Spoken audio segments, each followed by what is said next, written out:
Welcome back to Newsmaker Live. You'll see the number on your screen popping up any minute from now. We'll be taking your calls on the program so that you can share your experience. Also, give your input on our discussion. We're discussing sexual abuse in particular this evening with Sue Dathon and Velika Lawrence. And man, I don't know, my heart has been turned upside down just hearing the stories and just looking at what people in our society go through. We have our first caller. Good evening, caller. Please go ahead.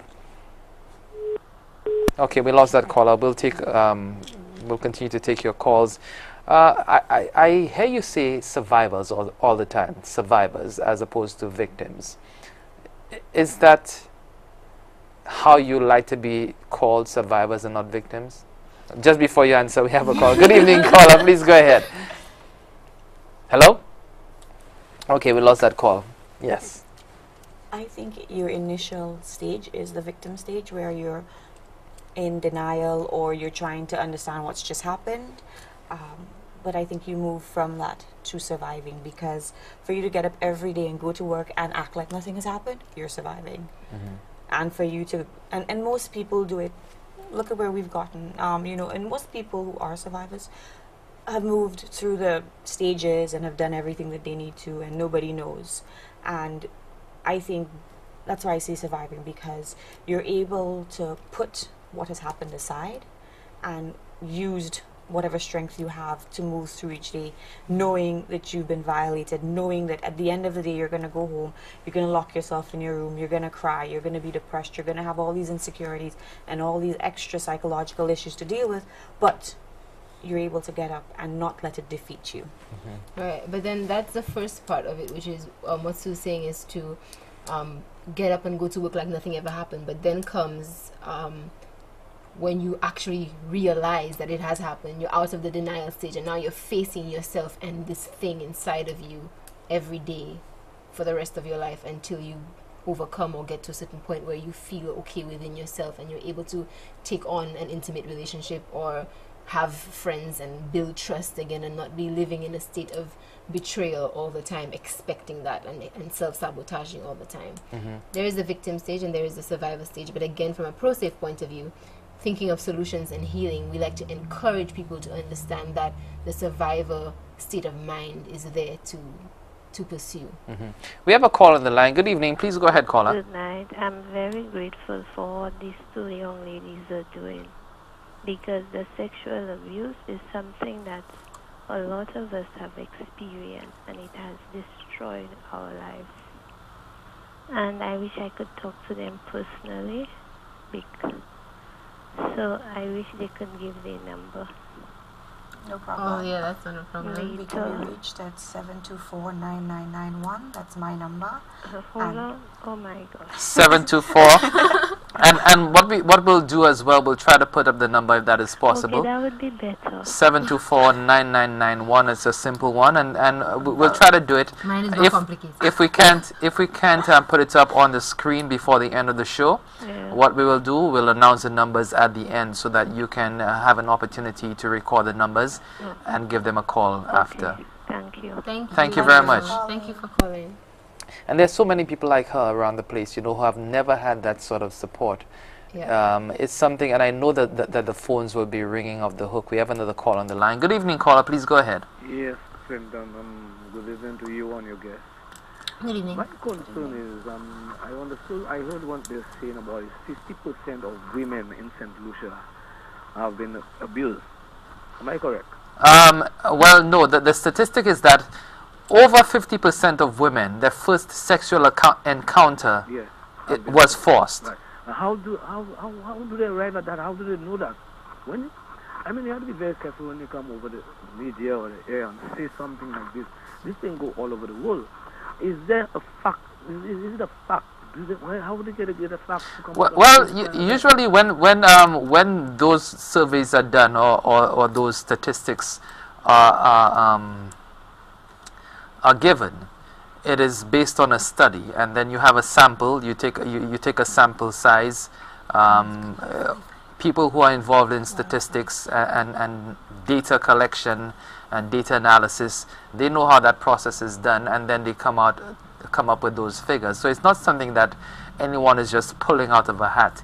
It is something that has gone through, you know, studies like is done in any industrialized country all over the world, and it might not have even emanated from St. Lucia, but then that study could have been conducted. I cannot tell you exactly where it came from. I can't remember right now, but that study was done. I would actually like to speak, thank you for calling, and I would actually like to speak to the study that we are conducting right now.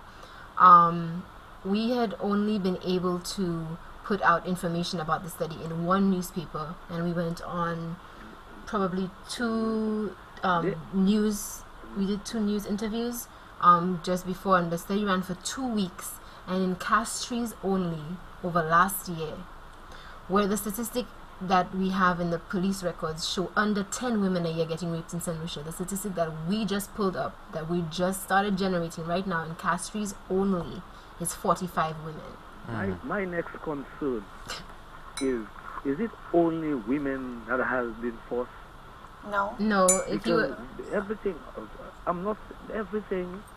is women. There are lots of men. Well, so I did yeah. speak to that though. Is that your final question, so that I can that's it? Final question. Okay. Thank you very much for calling. We started off our study primarily with women because we know that it's harder for men to come forward. I think it was said somewhere that men reporting rape right now are where women were 50 years ago. So we started off with women because we expected it to be women to come forward more freely than men. We do know that men are raped, and we have acknowledged that has happened, and we are open to speaking to survivors, male survivors who have been raped. We're not shutting them out. It's just that we're just starting up, and we had to start somewhere. So we started with women. The second part of the study is going to encompass a little bit more, and as we grow, we're going to take on as much as we can. Now, when you talk about men being raped, you're talking about men being raped by women or men being raped by men? Both. Okay. Both, all ages, across gender, it doesn't matter. And I mean, unfortunately, he didn't hear that many times throughout the whole night, but I have been alluding and speaking to the fact that many young boys and grown men do get violated, taken advantage of, raped by teachers, by their spouses, by co-workers. I mean, the list goes on and on. Definitely men get violated, definitely. I think we have another call on the line. Good evening, caller. Please go ahead. Mr. Good night and happy New Year to you and your guests.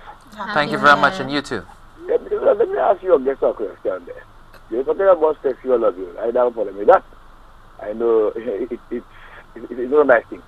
But I want to ask them, your guests there, is there a place to house those sexually abused children after they have been sexually abused by someone? For example, you say you have uncles, grandma, godfather, I mean, just people with that, right, in general. And the children have been sexually abused, eh? The kids have gone to court. Only to find out the children back in the same household where they have been. So what is there for them? And is there a place supposed to house them in a safe place? I would know in this country. That's an excellent question. Thank you very much, caller. Okay, so what I have understood, and I may be a little bit off, but this is what I've gathered. If a young girl has been raped and say her family does not want to prosecute and she does, there is a way to take them from the home and place them somewhere safe throughout the proceedings. As to what happens if the case comes back and he's not found guilty and he's released, and maybe he's the husband of the mother, then I don't know what happens at that point. I'm guessing at that point it would really be on the mother to have validated her daughter and said, all right. But if that doesn't happen, as we know it doesn't, I'm not positive what the next step would be. Right, and I mean, we spoke, thank you, caller, for that call, and we spoke to that just a minute ago as far as what are the existing agencies doing. And I mean, for a caller to have that question, it shows that the education about the resources that are available are just not there, whether or not they're there and how effective they are. Because as a society, as a father, or whatever capacity this man had just called in, we should all know where to go and how to deal with the situation if it happens right now. Well, we should know. Right. So that's why we're here. We're talking about the issues that are not being addressed effectively. So that I mean, his call is right on time. We have another call. Good evening. Please go ahead. Hello, good evening. Good evening. Yeah, I like your program very much. Thank you. And I have been a victim of it. And I went through depression, but now I overcome it. Yeah, and tonight when I saw the news, it brought tears to my eyes to see so many people have gone through this. Yeah. And if you don't mind, caller, I mean, how did you deal with your situation? Pardon?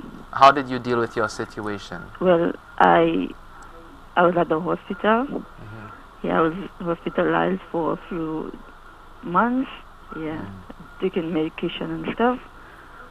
And then afterwards, people used to say I am crazy and stuff like that. And you see, it used to affect me at times. Yeah. Thank you for Thank sharing. Thank you for sharing. I really appreciate that. Thank you for calling. And I mean, there's so many stories, and it just hurts me.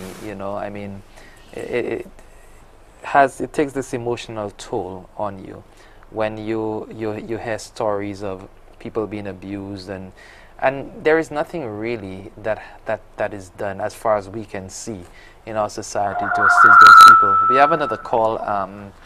Good evening. Please go ahead. Yes, good evening. This talk show is very, very, very interesting. Yeah. And can you please turn down the volume on your set? Yeah, no problem. Thank you very much. Yeah, I know a victim who have been raped, and I know what she's going through. Okay, I understand what the young lady said about empathy, and I have never been raped or anything, but I'll put myself in that person's shoes. Okay, and I understand what that child is going through, but I feel after she took so much coming out and saying what happened to her, that the steps and action that, I mean, persons are supposed to be assisting and representing her, I mean, in going through what she went through, I mean, is not favorable to her. Okay, I'm referring to like the law enforcement, okay, or the persons that in authority, okay, and I feel like them things are unfair. You understand? I think the system that we have dealing with that supposed to be better. Okay, I feel this is really ridiculous, and like people that are victims who been raped and them things, I think it's not been right the way justice is. Not don't do the things. All right. Thank you very much for your contribution. And as we go on with the program, I want to just make reference to a story that we carried. I think it was our top story for this evening, and if that is available, we'll play it for you a little later, where a grandfather was accused of abusing his grandchildren. So, I mean, it ties in very well to our topic this evening, and it is, I keep on using that word, prevalent. It is so prevalent in our society, and yet we don't see the necessary steps or enough steps being taken to curb what has become a trend. To address, that would be a better word, but to address actually, it. I'd like to not use, well, prevalence is one word, but it's an epidemic. Yeah, that's another good word. But unfortunately, I'd have to agree with someone I was just talking to about it. We're talking about policy on the issue the other day, and lately a lot of people are agreeing that it is a lifestyle. And that was hard to take for me in the moment. We're speaking about incest specifically. Parents feel it's okay. But also from a domestic abuse point of view. To be their right to do that to their daughters, to be the first. Yeah. So, and I think we need to all reflect on that as well. That is so sick. We have another call. Good evening, caller. Please go ahead. Okay, that person was shy. I mean, this is so sick. You know, if someone, well, I'm not saying if, because there are obviously some people who are twisted enough to believe that, you know, this is okay to do. to engage your young Beyond child. okay, some of them think it is they're entitled and it is their purpose and it is their mission and it they're right or it happened to them, so therefore they must take out their aggression as well. Because I'd like to also point out, we didn't speak about that before, but sexual abuse, sexual assault, and anything in and around of it is not about sex. It's about power. Violence and control and power, and it's just the means to exert that. Yeah. So that's something that we also need to wrap our heads around and to understand the issue, and that's why Sue and I continually write. More so, Sue really is the one writing those articles specifically addressing issues of sexual abuse and sexual assault. We have another caller on the line. Good evening. Please go ahead. Okay, we lost that person. Let's talk a little about the program that you have on the 14th of February. Just before we start, you know. Good evening. Please go ahead. Good evening. It's a pain in my heart. I am just feeling like there's a burden on my back as you're talking about that, because that happened to me when I was 9. I went and lived at some people's home, and that seller abused me so many times I cannot count. And up to now, I have not recovered, though I've tried. But every time you have to think about that, it just affects you more. And I'm so happy you'll bring that out, because we have so many of our young people, and I'm calling from Grenadier Dennery, that going through abuse and they do not know how to talk about that. Though I'm talking about it, I speak to people about it sometimes, but most of the time I would ask God, why did that happen to me? Because it's affecting me forever. So I want to know your number when that thing is over. Thank you. So Yeah, we'll put the number up, or I will let you have it at the end of the show, so that everyone who wants to reach Sue and Velika can do that, and you know, just build that support group, the network that you have, because they are victims or survivors themselves, so they'll be able to deal with your issue. And they're also, in addition to being victims or survivors of sexual abuse, they're actually qualified. Sue is a forensic psychologist, and Velika, General counseling, but my experience is with mental illness and substance abuse directly with parole and probation. And you said that you had a stint at Rikers Island in New York, right? Yeah. So I mean, they've been around. We're you know. tough. I would not go that far, but yes. Yeah. They're two tough young ladies. I mean, to come out and speak about sexual abuse on national TV, you must be tough. You must have some thick skin to you, and have got to a point where you have overcome to some extent, and now you can take command of your situation. We'll take a break right now on Newsmaker Live. When we come back, we'll continue to take your calls and on our discussion with Sue and Velika. Stay with us.